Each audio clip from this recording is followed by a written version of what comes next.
অনেক বুঝে শুনে আমার মনের মতন মানুষ আমি খুঁজতে খুঁজতে ওনাকে পেয়েছি। আমার ছেলেকেও আমার উচিত ছিল আরও আগে, হয়তো একজন আমার ছেলেরও ইমোশনাল একটা বাবার জায়গাটা ভ্যাকিউম ছিল, কিন্তু আমি পারিনি, কারণ আমি যাকে তাকে করতে পারবো না। ফার্স্ট লাইফে যে ভুল করেছি আমি ম্যাচুরিটি এসে করতে পারবো না। সেদিন আমি ওনাকে নিয়ে স্বপ্ন দেখলাম, সেটা ওনাকে শেয়ার করলাম। তারপরে হয়তো দেখলাম উনি, তারপরে আমাদের মধ্যে একটু কথাবার্তা ফোনে হতো, ওভার দ্য ফোন। সার্টেন টাইমের মধ্যে উনি ওনার গ্রাফটা যেখানেই যতটা উঠে গেছিল, আবার নানান রকম নিটিগ্রিটি জনিত কারণে হোক, একটা টার্ময়েল সিচুয়েশনের মধ্যে আস্তে আস্তে ব্যাপারটা আবার গ্রাফটা নেমে যায়। অনেক রকম ফ্যাক্টর থাকে রাজনীতিতে, সবাই জানেন সেটা। তা আমি যেহেতু ওনাকে খুব শ্রদ্ধা করি, সম্মান করি, ওনাকে আমার খুব ভালো লাগতো, খুবই ভালো লাগতো। আমি আমার ফার্স্ট লাইফে যে ভুলটা করেছিলাম 6 মাসের পরের থেকেই মানে আমি বুঝে গেছিলাম একটা ভুল করেছিলাম। তো যাই হোক, তারপর থেকে আমার একটা প্রপার মানুষের প্রতি একটা আমার ডিজাইন, আর আমি ভীষণ ডিগনিফাইড, আমি ভীষণ চুজি, ভীষণ সিলেক্টিভ। উনি হচ্ছেন আমার ওয়ান অফ চয়েস। ওনার মধ্যে এত কোয়ালিটিস আছে না, এত পারফেকশান আছে, তার জন্য ওনাকে আমি জানি নিজের পারফেকশান ধরে রাখতে গেলে কত স্যাক্রিফাইস থাকে। ব্যাপারটা শুরু হওয়ার পরে মনে হয় ইকো পার্কে আমি 4 দিন বোধহয় গেছি। আমার তো স্যাক্রিফাইস লাইফ, তো আমার কোনো অসুবিধে নেই। উনি পার্টির জন্য নিজেকে সমর্পণ করুন, আরও বেশি করে কাজ করুক, আমি সেটা চাই।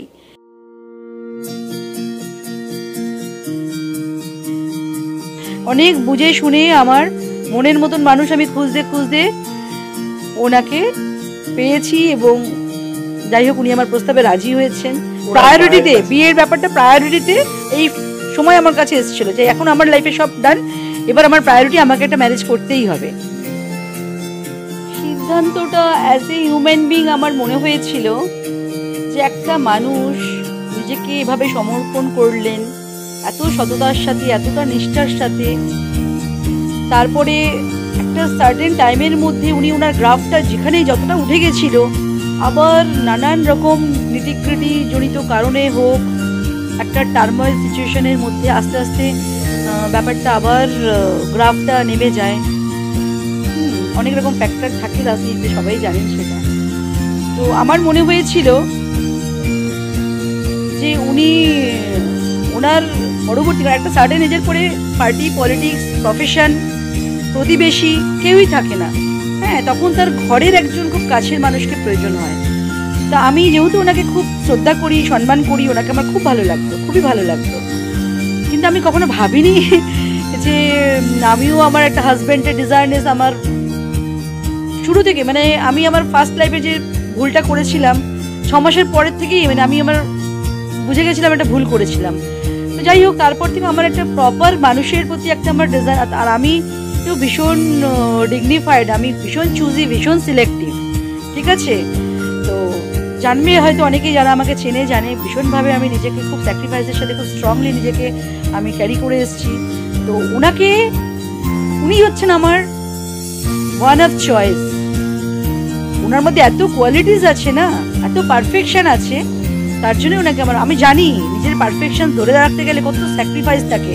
আর মানুষ, আমাদের সমাজ কি জানেন তো, যখন ভাবি যে স্পাউস নিয়ে তো একা, আর যখন দেখে না এর মধ্যে অনেক কোয়ালিটিসগুলো বেরিয়ে আসছে, তখন একে কি করে আন্ডারস্টিমেট করবে, কি করে একে সাপ্রেস করবে, কি করে একে সাইড করার চেষ্টা করবে।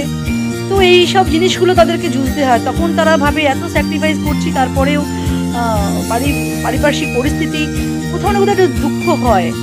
তো সেক্ষেত্রে আমারও মনে হয়েছিল যে পলিটিক্সটা করতে গেলে আগে নিজের একটা সোলমেট, একটা মেন্টাল রিলিফের জায়গাটা আগে ঠিক করি, তারপরে পার্টিটাকে জুঝতে পারবো। আর ওনাকেও সেটাই আমি বোঝানোর চেষ্টা করেছিলাম যে অনেক প্রতিবন্ধকতা আসবে, তাও আমি বলবো যে একটু পরবর্তী লাইফের কথা, আজ থেকে 5 বছর পরের কথা ভেবে যদি সিদ্ধান্তটা নিতে পারতেন। তো আমার কথাবার্তা শুরু হওয়ার পরে মনে হয় ইকো পার্কে আমি 4 দিন বোধহয় গেছি। আমার তো স্যাক্রিফাইস লাইফ, তো আমার কোনো অসুবিধে নেই। উনি পার্টির জন্য নিজেকে সমর্পণ করুন, আরও বেশি করে কাজ করুন, আমি সেটা চাই। আমাদের রাজ্যে আমাদের দাম্পত্য জীবন ঠিক আছে, কিছু তো পাইনি, তার থেকে একটা পরিবারের সাথে একটা পরিবারের এতদিন একা ছিলাম, সেলফ গার্জিয়ান ছিলাম, আমি একটা গার্জিয়ান চাইছিলাম।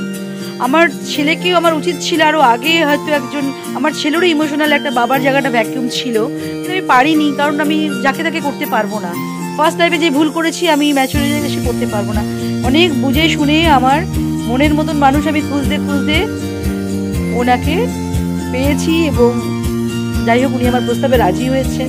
প্রায়োরিটিতে বিয়ের ব্যাপারটা প্রায়োরিটিতে এই সময় আমার কাছে এসেছিল যে এখন আমার লাইফে সব ডান, এবার আমার প্রায়োরিটি আমাকে একটা ম্যানেজ করতেই হবে। সেপ্টেম্বর ওনাকে আমি প্রস্তাব দিই, অ্যাপ্রোচ করি। না না না না এই হ্যাঁ ওনাকে আমি অ্যাপ্রোচ করি, উনি শোনেন।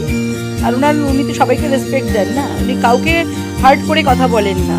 উনি আমার প্রস্তাবটা শুনেছিলেন, আবার 15 দিন বাদে আবার বলেছিলাম। তারপর একদিন আমি ওনাকে নিয়ে স্বপ্ন দেখলাম, সেটা ওনাকে শেয়ার করলাম। তারপরে হয়তো দেখলাম উনি, তারপরে আমাদের মধ্যে একটু কথাবার্তা ফোনে হতো, ফোন হতো। তার মধ্যে দিয়ে উনি আমাকে জানার বোঝার চেষ্টা করেছেন। আমিও খুব প্রিন্সিপালি স্ট্রং, স্ট্রিক্ট, নিজের কনসিয়াস আনকনসিয়াস মাইন্ডে যাতে কোনো ভুল না হয়ে যায়। সেলফ রেসপেক্টেড পার্সন আমরা না, তো আমিও ওনার রেসপেক্টটাকে প্রায়োরিটিতে রেখে আমিও কোনো অনাবদার করিনি। আর জানতাম যে বাইরে দেখা করা লোকে তখন বলবে যে দেখো কেন উনি ওনার নিজের জায়গাটা ধরে রেখেছেন। হ্যাঁ বিয়ে হবে করবো সেটা তো আমরা মনে মনে ভাবছি, চেষ্টা করছি একটা সেই কনক্লুশনে আসার। কেন ওনাকে আমি কন্ট্রোভার্সির মধ্যে নেব? আমি এরকম অনাবদার করিও। উনি জানেন আমি ওনাকে অনুপ্রাণিত করতে পারি, তবেই না উনি কি আমাকে এমনি এমনি ফাইনালি কনক্লুশনে এসছেন। ওনার মনে হয়েছে সামাও যে না, খোঁজখবর নিয়েছেন। হ্যাঁ উনি আমাকে একবারে সিদ্ধান্ত জানাননি, বুঝেছেন। আর আমিও ওনার সেই সম্মানটা রাখবো, ওনাকে আমি কখনোই কমজোর হতে দেবো না। হ্যাঁ মা ডেকেছিলেন, মায়ের সাথে আলাপ করানোর জন্য যেতে বলেছিলেন, পারমিশন দিয়েছিলেন, মায়ের সাথে কথা হয়।